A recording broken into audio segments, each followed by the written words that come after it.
Uchaguzi nchi utafanyika kwa tarehe na utaratibu uliopangwa. Sasa nyinyi mtaenda kushindana na nani? Nasema kuna vyama 19.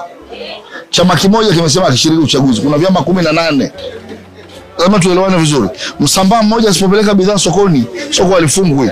Tunaendelea na biashara na waliopo. Na narudia kusema, wanajua hawawezi kushinda kwa sababu hawajajiandaa kushinda. Ndani mwao. Na wacha hiyo exclusive. Ndani mwao kuna ambao watashiriki uchaguzi na wameshasema wazi. Kupitia Chadema. Chadema na Chadema. Kuna ambao wamesema watashiriki uchaguzi na kuna ambao wanasema hakuna uchaguzi. Kwa hiyo wenyewe hawajui pia wanachotaka ni kitu gani. Mwenyekiti anaongea kingine, naibu katibu mkuu anaongea kingine, wanaotaka ubunge wanaongea kingine, makamanda wanaongea jambo lingine. Hilo ni la kwanza. Hilo la pili, sisi Chama cha Mapinduzi hatutaki kuwa wavunja sheria tulizojitungia. Hatutaki kuvunja katiba, ku-overstay. Namsikia Tundu Lissu akisema juzi kwamba tuongeze mwaka mmoja ili tuweze kufanya mabadiliko haya. Hatutaongeza hata ni hatua moja kukaa Ikulu. Sekunde moja ya kukaa Ikulu Daktari Samia hata iongeza. Wabunge wetu bunge lao halitaongeza dakika moja sembuse na halmashauri kwa sababu katiba yetu sisi ni wafuasi na ni waadilifu kwa katiba hii. Uchaguzi utafanyika ulivyopangwa na katiba inavyotuelekeza. Tutarudi madarakani kama ambavyo katiba pia inatuelekeza. Hili ambalo wanazungumza wao, wewe unafikiri ni mwandishi na unajua kuna reforms walizitaka kwenye chama chao kabla ya uchaguzi mkuu wa chama chao.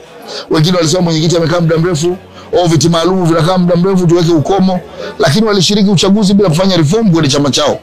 Kwa nini wanaweka condition ya kufanya reform kwenye uchaguzi wa serikali? Maana yake ni kwamba you have to walk to the talk.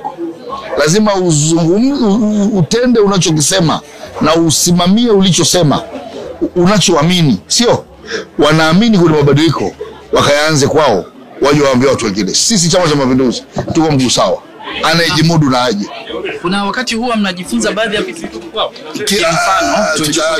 Kimfano hakuna, wala usihangaike, hakuna. Wao wajifunze kweli. Nasema hili la viti maalum, wao wamepitisha kwamba kuwe na kikomo cha viti maalum. Wamepitisha lini? Tuulizane mimi na wamepitisha lini? Baada ya Tundu Lissu kuchaguliwa.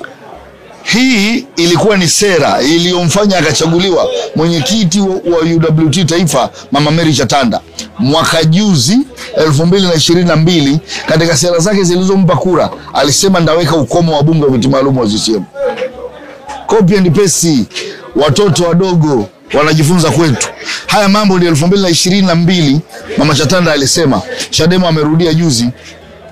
Tunaelewana? Kwa hiyo sisi ndio maana umeona wabunge wengi wa viti maalum wa CCM walio overstay wameanza kufikiria kuingia kwenye majimbo. Na sheria hii imepitishwa na halmashauri kuu juzi, itaanza 2030.